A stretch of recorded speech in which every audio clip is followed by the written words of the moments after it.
Have you ever jumped in blindly to do a particular thing at some point in your life? That's what today's English story will be about on today's episode of Parlay with Jay.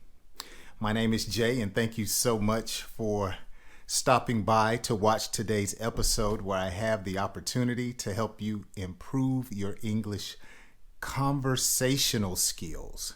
And I will be doing so today by reading a C-1 English story and talking about a number of the key vocabulary words that you should know and learn and practice using in your English conversations.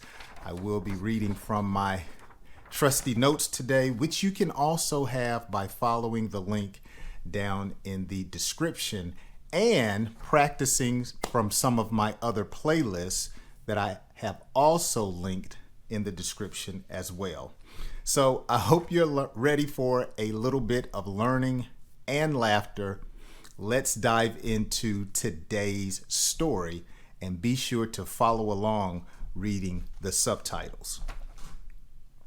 Gina had always dreamed of owning a cozy cottage with a garden, a white picket fence, and a fireplace to sip cocoa beside in winter. So this weekend, I was doing some shopping with my wife. Actually, I was buying another hummingbird feeder.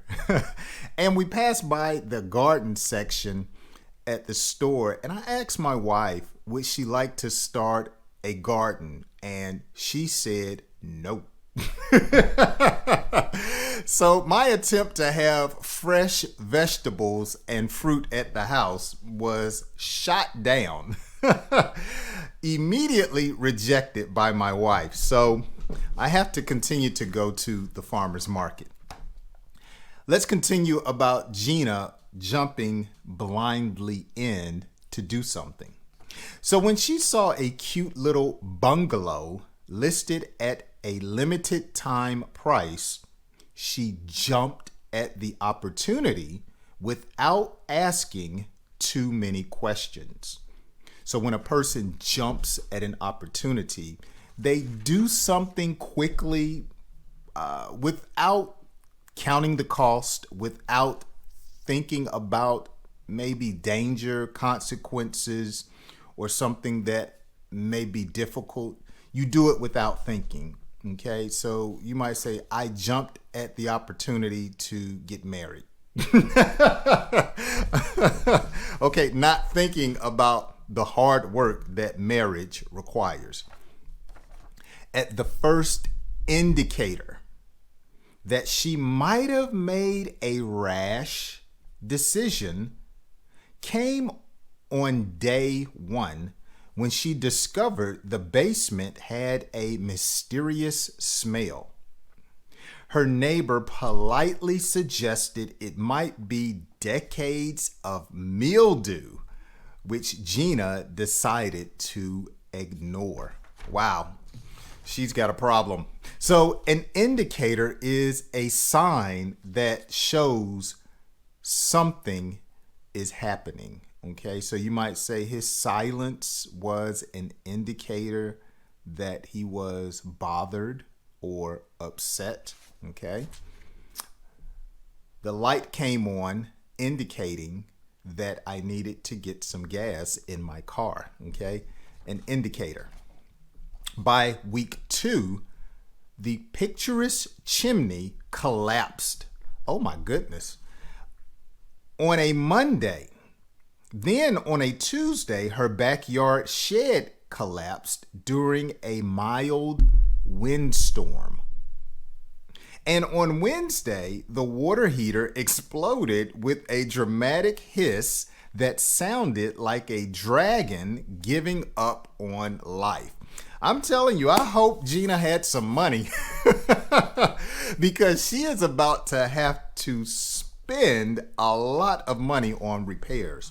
When a person buys a bad piece of property, and they have to do a lot of repairs. We call that a money pit, because you have to just throw large and enormous amounts of money at the house, and it's just like an endless problem, and you have to continue to tackle those expenses. And so sometimes we call that a money pit.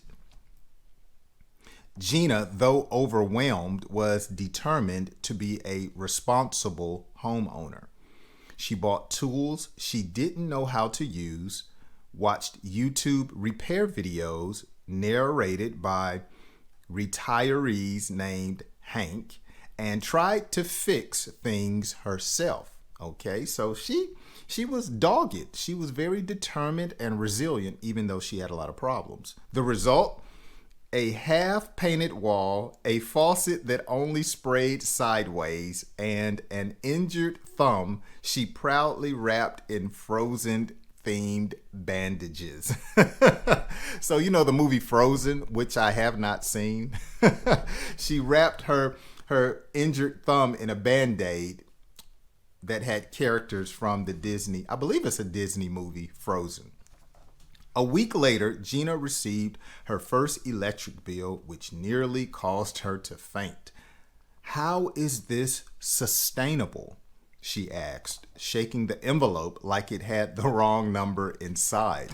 So when something is sustainable, or a person says, "How is this sustainable?" they basically want to know, how will they be able to continue without possibly running out of money or resources. Okay, so let's continue.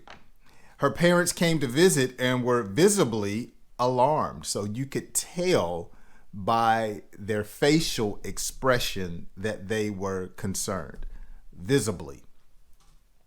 Her mother whispered, "It looks like a raccoon lives here." Gina replied with a proud smile, "Actually, we have two that live here. Their names are Kevin and Cheryl." Despite the chaos, Gina remained optimistic. She started a home repair blog called The Clueless Renovator and found comfort in the fact that others were just as confused at home ownership and repairs. So someone that remains optimistic, they have a positive outlook. They're still hopeful. They believe the best is going to happen, even though they may be dealing with difficult or painful events in their life. Okay, you're always optimistic. You're happy. You're joyful. Okay. Finally, eventually, she hired a contractor to assess the damage, to assess or calculate how much she would have to pay. After inspecting the house for 20 minutes, he simply muttered, "Well, it's got character." In other words, she was going to pay even more money when it comes to having a contractor there to do the repairs. So it pays to make sure that in life you don't jump in blindly.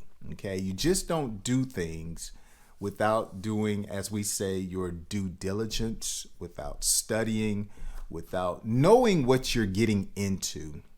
And it's not just about jumping in blindly to own property, but when it comes to repairs, when it comes to relationships, when it comes to vehicles, when it comes to investing, we never want to jump in blindly, because things will always happen and we must be prepared. You know, that's one thing I learned as a Boy Scout, as a child. Always be prepared. Well, I hope you have enjoyed today's quick English lesson. I have read to you a C-1 English story. Of course, again, if you want my notes, you can use the link down in the description. If you want to join me on more daily and weekly conversations, be sure to turn on the notification bell so when I go live, you can join me in some fun English conversations to help improve your English.